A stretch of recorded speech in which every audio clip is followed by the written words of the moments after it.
Salam damai sejahtera buat kita semuanya. Saya kembali mau mengkonter ajaran para pendeta-pendeta yang masih menerapkan persepuluhan kepada jemaatnya. Yang menurut saya penerapan kembali persepuluhan malahan melawan firman Tuhan setelah kematian Tuhan Yesus di atas kayu salib.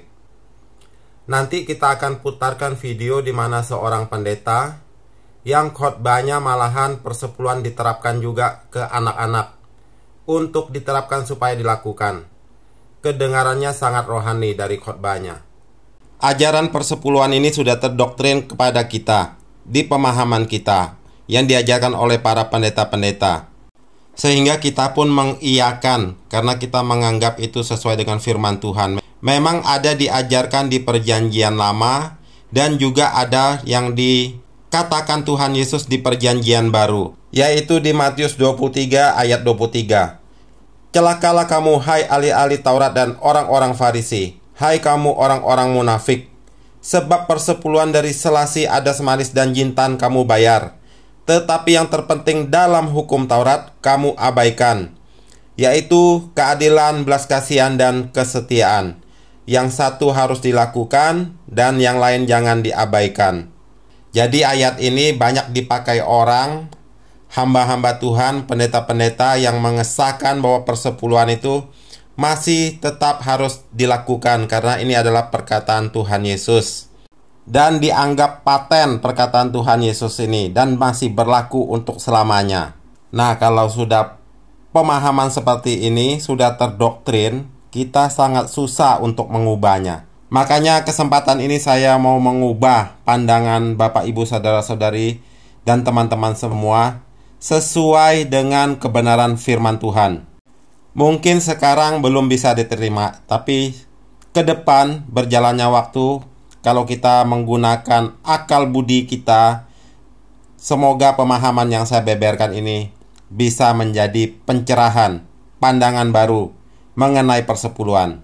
Mengapa Tuhan Yesus mengatakan di ayat Matius 23 ayat 23 itu bahwa yang satu harus dilakukan dan yang lain jangan diabaikan? Kita harus ingat bahwa Tuhan Yesus datang ke dalam dunia adalah untuk menggenapi hukum Taurat, bukan meniadakannya. Ingat ya, itu kata kunci yang paling utama. Kehadiran Tuhan Yesus, kedatangannya ke dalam dunia ini adalah untuk menggenapi hukum Taurat, bukan meniadakannya. Ingat ya, itu kata kuncinya. Menggenapi hukum Taurat. Berarti kalau menggenapi, dia mengajarkan hukum Taurat. Karena dialah yang memberi perintah di perjanjian lama bahwa persepuluhan itu wajib hukumnya harus dilakukan. Sampai Tuhan menegur di kitab Maliaki ya. Karena yang tidak bayar persepuluhan dianggap menipu Tuhan di kitab Maliaki itu kan. Jadi waktu Tuhan Yesus datang ke dunia, dia menggenapi hukum Taurat. Tidak mungkin dia meniadakannya, dia yang menggenapinya. Tapi setelah kematiannya di atas kayu salib, itulah dia membatalkan hukum Taurat dengan segala perintah dan ketentuannya yang ada tertulis di Efesus 2 ayat 15. Sebab dengan matinya sebagai manusia, ia telah membatalkan hukum Taurat dengan segala perintah dan ketentuannya untuk menciptakan keduanya menjadi satu manusia baru di dalam dirinya, dan dengan itu mengadakan damai sejahtera. Bapak, Ibu, saudara-saudari dan teman-teman semua dan saya juga sudah dimerdekakan dengan kematian Tuhan Yesus di atas kayu salib. Dia telah menebus kita dari kutuk hukum Taurat yang tidak bisa dilakukan oleh siapapun. Dia yang sempurna yang bisa melakukannya. Dan setelah dia selesai melakukannya, dengan kematiannya dia membatalkan hukum Taurat itu. Karena hukum Taurat itu adalah produk Tuhan sendiri. Dan dengan kematiannya dia membayar lunas, menebus itu hukum Taurat, dan dia telah membatalkannya. Ingat di Ibrani 8 ayat 13, oleh karena ia berkata-kata tentang perjanjian yang baru, ia menyatakan yang pertama sebagai perjanjian yang telah menjadi tua, dan apa yang telah menjadi tua dan usang telah dekat kepada kemusnahannya, yaitu berbicara tentang perjanjian lama, perjanjian ketetapan hukum Taurat. Sebab Tuhan Yesus berkata di Lukas 22 ayat 20, demikian juga dibuatnya dengan cawan sesudah makan. Ia berkata, cawan ini adalah perjanjian baru oleh darahku yang ditumpahkan bagi kamu. Itu adalah cawan kematian Tuhan Yesus di atas kayu salib, merupakan perjanjian baru. Perjanjian lama hukum Taurat sudah dibatalkan dengan segala perintah dan ketentuannya. Jelas ya Bapak, Ibu, Saudara-saudari, dan teman-teman semua. Sebelum putar video, saya mau mengupas yang tadi tentang Tuhan Yesus datang ke dalam dunia, yaitu untuk menggenapi hukum Taurat, bukan meniadakannya. Salah satu bukti contohnya adalah di Markus 1 ayat 40 sampai ayat yang ke-44. Yesus menyembuhkan seorang yang sakit kusta. Seorang yang sakit kusta datang kepada Yesus dan sambil berlutut di hadapannya ia memohon bantuannya, katanya, kalau engkau mau, engkau dapat mentahirkan aku. Maka tergeraklah hatinya oleh belas kasihan, lalu ia mengulurkan tangannya, menjamah orang itu dan berkata kepadanya, aku mau, jadilah engkau tahir. Seketika itu juga lenyaplah penyakit kusta orang itu, dan ia menjadi tahir. Segera ia menyuruh orang itu pergi dengan peringatan keras. Ingatlah, janganlah engkau memberitahukan apa-apa tentang hal ini kepada siapapun. Tetapi, pergilah, perlihatkanlah dirimu kepada imam, dan persembahkanlah untuk pentahiranmu persembahan yang diperintahkan oleh Musa sebagai bukti bagi mereka. Itulah perkataan Tuhan Yesus yang tidak meniadakan hukum Taurat, tapi dia datang menggenapinya. Jelas nggak Bapak, Ibu, Saudara-saudari, dan teman-teman semua? Kedatangan Tuhan Yesus adalah untuk menggenapi hukum Taurat, bukan meniadakannya. Tetapi meniadakan berarti berbeda dengan membatalkan. Ya, meniadakan berbeda dengan membatalkan. Tuhan Yesus datang menggenapi, berarti dia melakukan. Dia disunat. Dia tidak makan binatang yang haram, tidak makan babi, tidak makan binatang-binatang yang dilarang, yang diharamkan di dalam kitab Taurat, ya.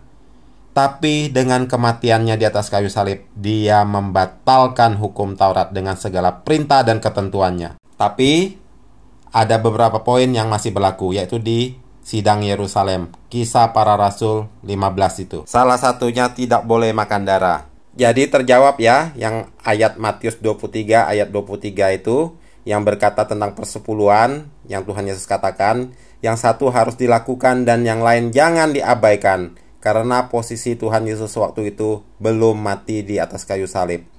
Kedatangannya ke dalam dunia adalah untuk menggenapi, bukan meniadakan hukum Taurat. Meniadakan berbeda dengan membatalkan. Tapi kalau membatalkan itu kematiannya di atas kayu salib, dia membatalkan.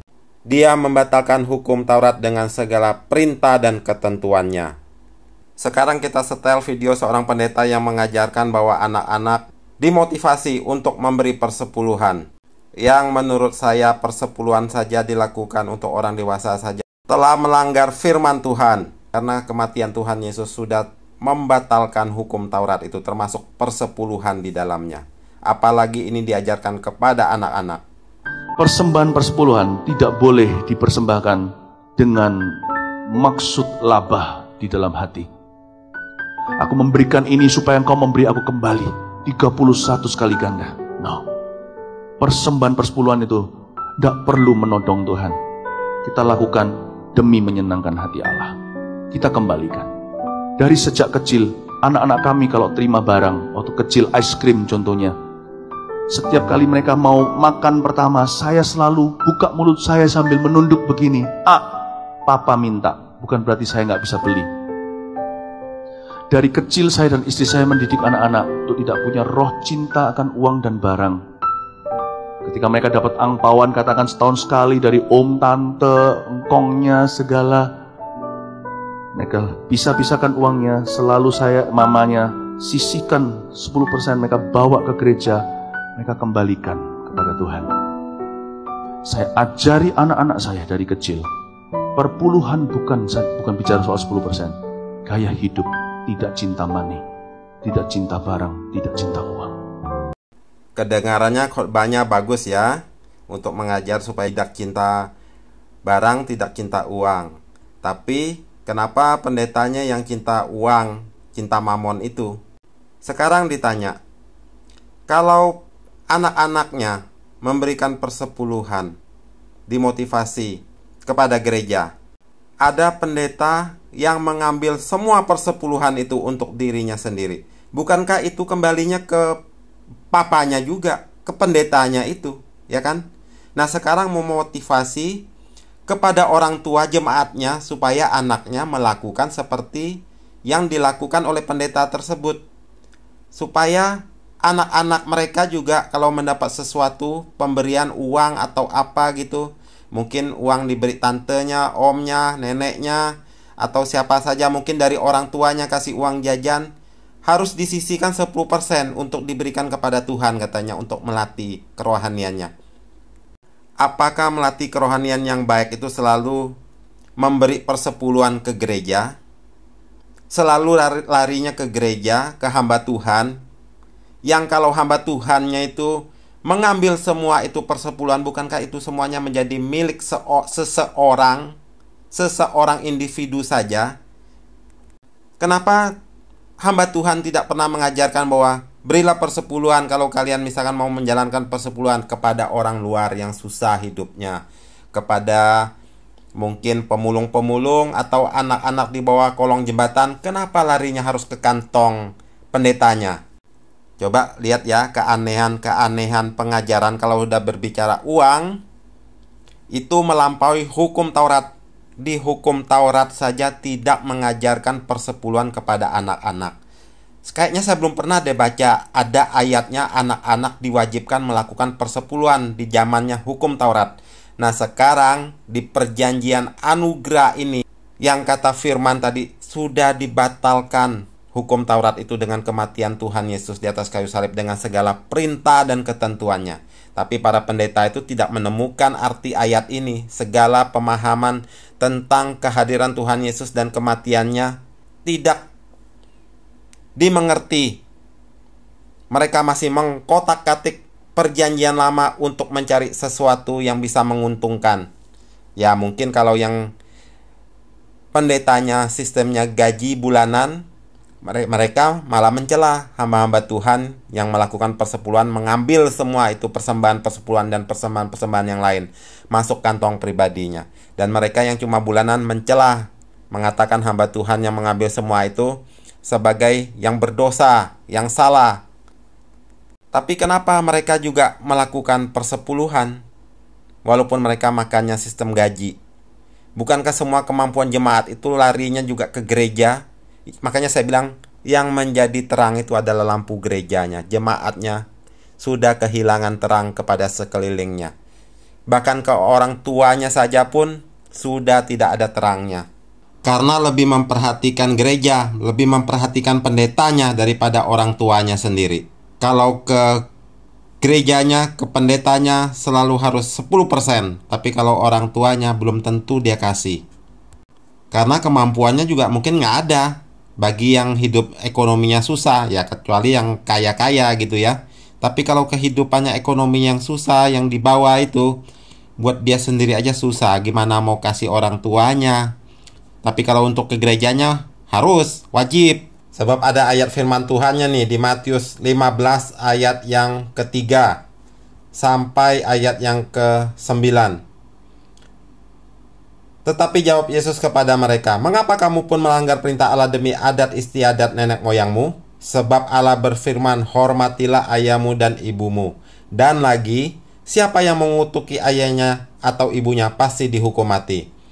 Tetapi kamu berkata, barang siapa berkata kepada bapaknya atau kepada ibunya, apa yang ada padaku yang dapat digunakan untuk pemeliharaanmu, sudah digunakan untuk persembahan kepada Allah. Orang itu tidak wajib lagi menghormati bapaknya atau ibunya. Dengan demikian firman Allah kamu nyatakan tidak berlaku demi adat istiadatmu sendiri." Udah kebiasaannya kan? Selalu larinya memberi kepada persembahan kepada Allah, ke gereja. "Hai orang-orang munafik, benarlah nubuat Yesaya tentang kamu. Bangsa ini memuliakan aku dengan bibirnya, padahal hatinya jauh daripadaku.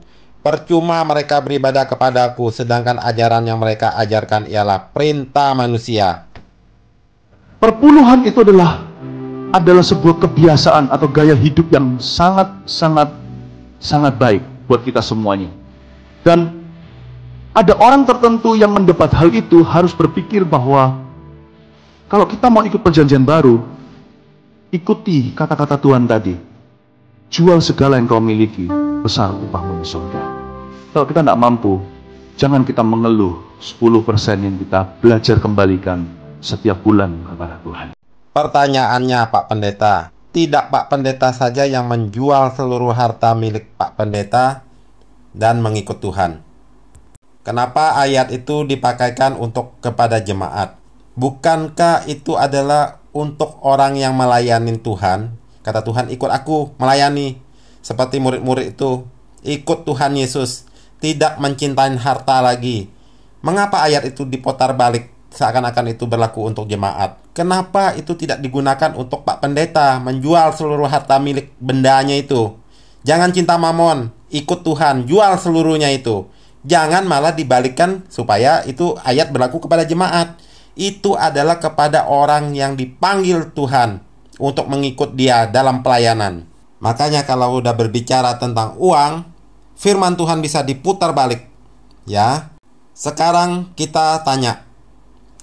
Para hamba Tuhan itu, para pendeta itu menganggap dirinya adalah orang Lewi yang berhak menerima persembahan persepuluhan dari jemaat. Sekarang ditanya, Tuhan Yesus itu dari suku Lewi bukan? Waktu dia lahir. Tuhan Yesus dari suku Yehuda. Mengapa dia tidak dari suku Lewi saja waktu dilahirkan?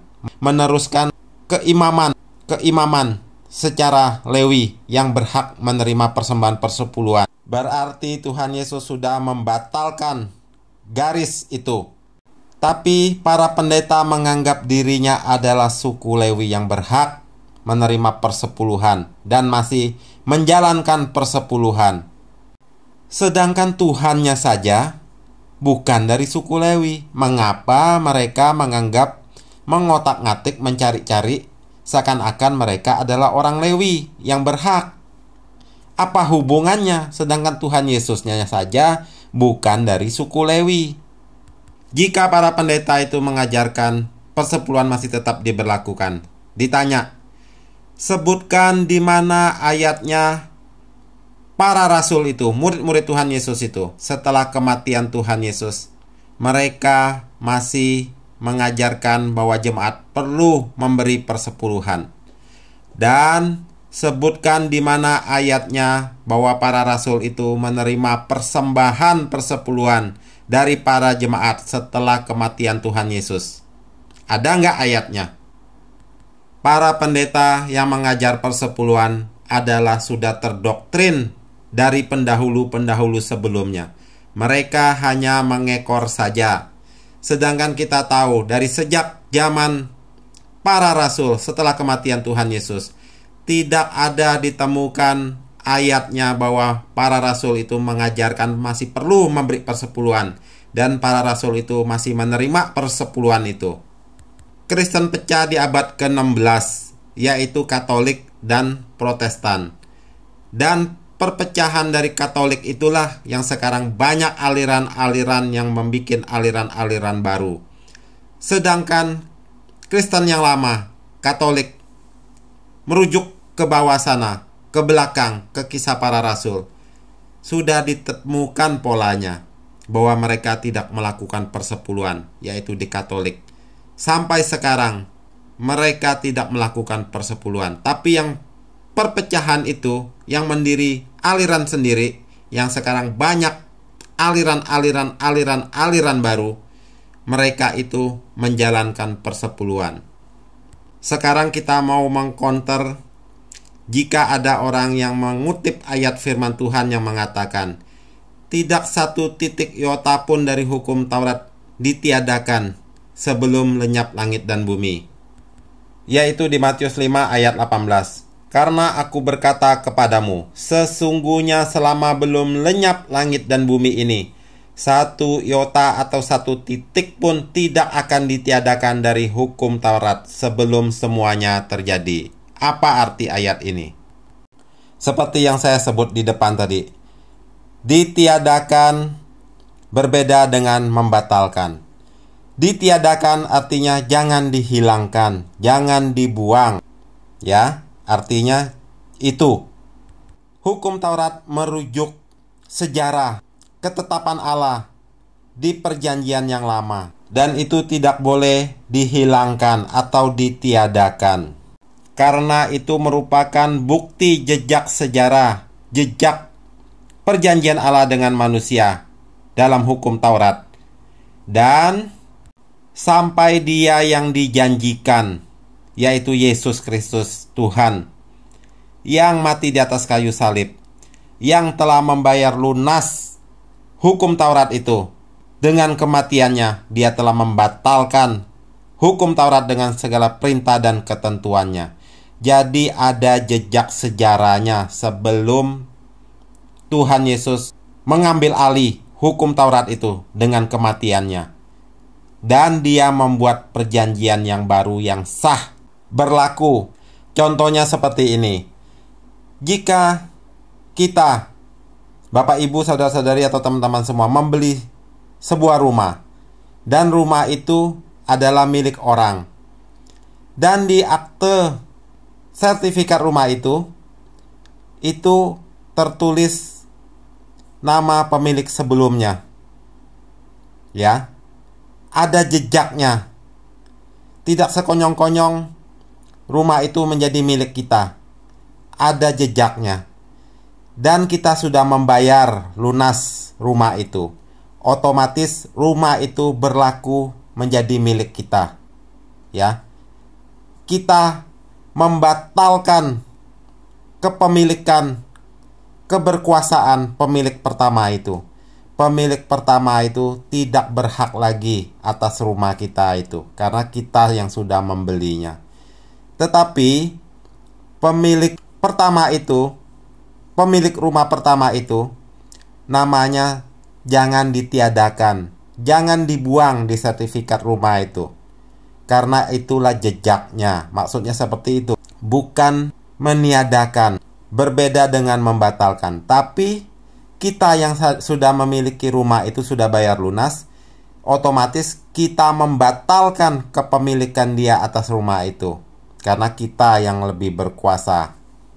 Jadi kalau ada yang beranggapan, oh hukum Taurat itu tidak ada satu titik pun yang tidak diberlakukan gitu kan, ditiadakan. Pengertiannya tidak seperti itu. Kalau pengertiannya mau ditelan mentah seperti itu, berarti kan hukum Taurat itu masih tetap berlaku. Kalau begitu, kita harus wajib disunat bagi yang pria. Tidak boleh makan babi, tidak boleh makan makanan yang diharamkan dalam hukum Taurat. Ya kan? Kan artinya seperti itu. Tapi kan kalau menurut penjelasan yang saya jelaskan tadi kan bukan seperti itu pengertiannya. Itulah jejak sejarah yang menceritakan bahwa Mesias yang akan datang, yang sanggup menggenapi hukum Taurat. Yesus datang, kata Tuhan Yesus kan, Aku datang untuk menggenapi hukum Taurat, bukan meniadakannya. Ya, tapi Tuhan Yesus membatalkan hukum Taurat itu dengan kematiannya. Itu artinya.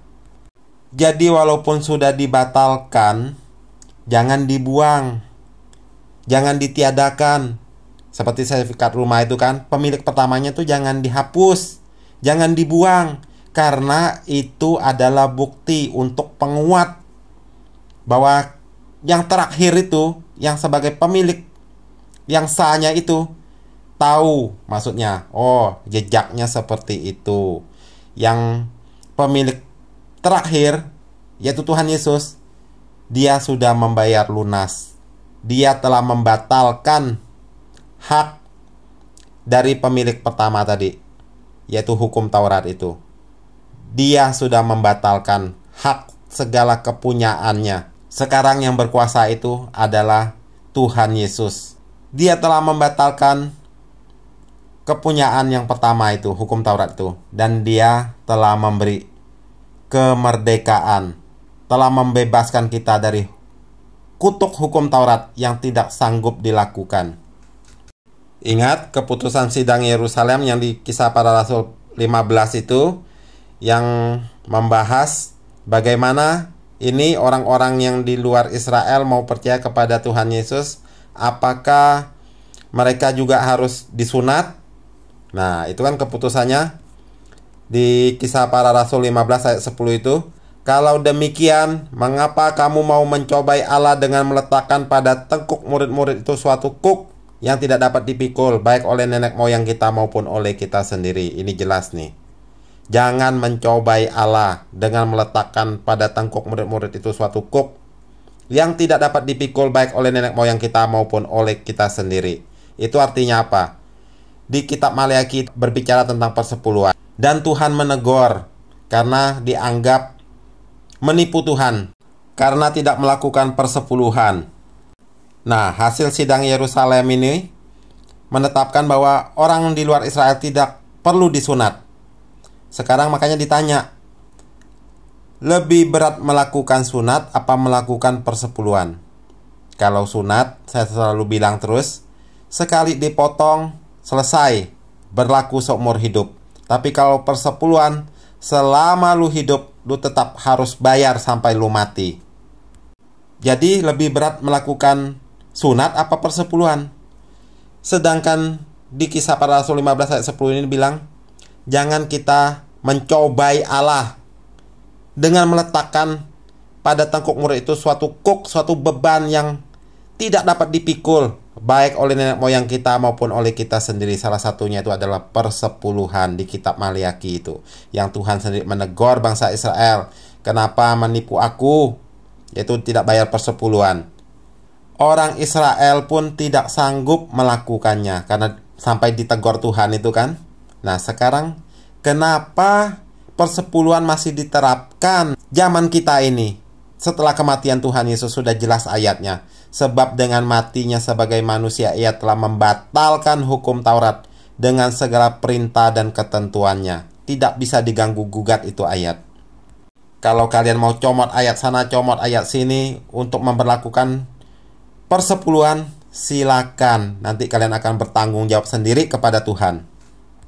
Dari semua pembahasan saya mengenai persepuluhan yang diucapkan, yang diajarkan oleh pendeta-pendeta itu, semuanya bertentangan dengan firman Tuhan. Anak-anak diajar persepuluhan, yang tidak melakukan persepuluhan jemaatnya harus ditegur katanya kan, dikasih peringatan yang keras.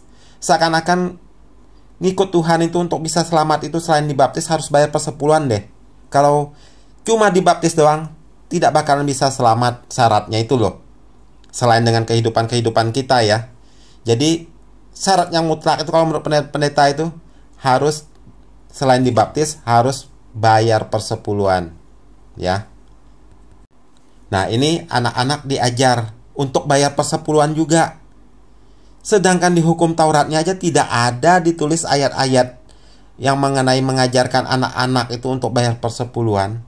Ini saking rohaninya, rohani yang memutarbalikkan firman Tuhan, seakan-akan kelihatannya rohani gitu, untuk menguras kemampuan umat Tuhan, untuk memberi terang hanya buat lampu gerejanya saja. Sedangkan umat Tuhan itu tidak memancarkan terang yang sesungguhnya ke sekelilingnya. Ke orang tuanya saja mungkin tidak diperhatikan, lebih memperhatikan gereja. Dengan memperhatikan gereja, memberi persembahan kepada gereja, kepada hamba Tuhan, seakan-akan kewajibannya kepada Tuhan sudah selesai. Kelihatannya seperti sudah rohani, sudah benar di hadapan Tuhan.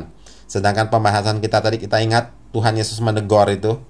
Semua persembahan diberikan kepada Allah untuk pemeliharaan kepada orang tuanya sudah tidak dilakukan lagi, karena dianggap memberi kepada Allah itu, kebaikan Allah itu dianggapnya sudah berbakti kepada Allah, sudah tidak mengindahkan yang lain-lain lagi. Ini adalah pemahaman konsep rohani yang salah. Banyak yang datang kepada saya bertanya gini, Bu, perpuluhan itu kan zaman perjanjian lama, Bu. Di perjanjian baru sudah nggak ada perpuluhan. Saya bilang, sama Tuhan tuh nggak usah hitung-hitungan. Kenapa kita harus memberi perpuluhan? Untuk melatih diri supaya kita ini tidak tamak, nggak rakus akan uang, tidak mata duitan, dan tidak menjadi hamba uang. Sebenarnya 1000% di hidup kita ini milik Tuhan. Tapi kita hanya disuruh mengembalikan takaran pemberian kita itu 10% minimal. Lebih dari itu silakan puji Tuhan, haleluya 12 kali. Tapi kita hanya disuruh mengembalikan takaran pemberian kita itu 10% minimal. Lebih dari itu silakan puji Tuhan, haleluya 12 kali. Saudara, Tuhan berkata, siapa yang menabur sedikit akan menuai sedikit juga. Tapi siapa menabur banyak akan menuai banyak juga. Tapi orang Kristen maunya sedikit tapi nuainya bertobat. Ya, apalagi menabur, saudara, ngasih persembahan sambil nyanyi. Persembahan kami sedikit sekali. Udah sedikit ngomong lagi. Kiranya Tuhan terimalah. Dengan apa? Dengan senang hati. Lalu terdengar suara dari surga, balas. Lalu terdengar suara dari surga, balas. Lalu terdengar suara dari surga, balas. Berkat yang ku beri sedikit sekali, kiranya engkau terimalah dengan pedih hati. Emang enak? Ya, maunya naburnya sedikit tapi dapatnya banyak. Giliran Tuhan bilang berkat yang kuberi sedikit sekali, terima itu dengan senang hati, maka kita nggak mau. Kalau engkau mau mengalami terombosan dalam hal keuangan, maka engkau harus belajar untuk menabur. Ini prinsip kerajaan Allah. Tapi banyak orang Kristen tidak mengerti. Ketika mereka terima duit, gaji langsung masuk rekening, masuk dompet, didoakan dalam nama Yesus tidak keluar-keluar lagi. Ngaku aja ayo, iya kan? Kalau itu kita bertobat. Ini Pendeta Debbie Basir ini terkenal ya di media sosial ya. Tapi kalau udah berbicara masalah uang, persepuluhan, kita bisa nilai. Itu khotbahnya jadi tidak senonoh kalau menurut saya. Dia mengarang membuat lagu pujian seakan-akan dari sorga itu Tuhan menjawab seperti itu. Kalau kita punya kepekahan rohani, kita bisa menilai hal ini. Pengajarannya untuk memotivasi orang untuk memberi persembahan yang banyak kepada Tuhan. Jadi seakan-akan Tuhan itu menilai hidup kita itu salah satunya juga dari persembahan uang kita. Makanya saya bilang pendeta-pendeta yang mengajarkan persepuluhan, memberi uang yang banyak, jangan kikir, jangan cinta mamon. Padahal mereka sendiri cinta akan mamon itu. Yang menjadi terang itu adalah gedung gerejanya, lampu gerejanya. Karena semua kemampuan anak-anak Tuhan uangnya sudah diberikan kepada gereja, kepada pendetanya. Seakan-akan dengan melakukan itu kewajibannya kepada Tuhan sudah selesai.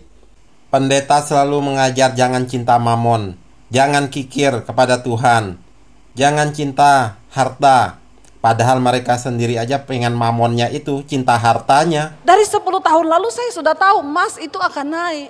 Makanya saya kalau ada duit, saya cicil emas sedikit-sedikit. Karena emas Jawa Daniel ini tidak naik harganya. Saudara gereja harus kejar jemaat perpuluhan. Saudara yang tidak berikan perpuluhan, saudara dosanya besar sekali. Tuhan mau perpuluhan, jadi kesempatan kau berbagian berikan kepada Tuhan. Saya tidak pernah tidak berikan perpuluhan. Saya tidak pernah lalai. Kalau saya dapat tambahan karena saya jadi pembicara di luar, diundang oleh gereja mana, saya selalu akan utamakan perpuluhan. Jemaat harus lakukan hal yang sama. Yang masih tidak setia perpuluhan, kamu harus bertobat. Jika perpuluhanmu tidak setia, engkau tidak mungkin dianggap setia oleh Tuhan.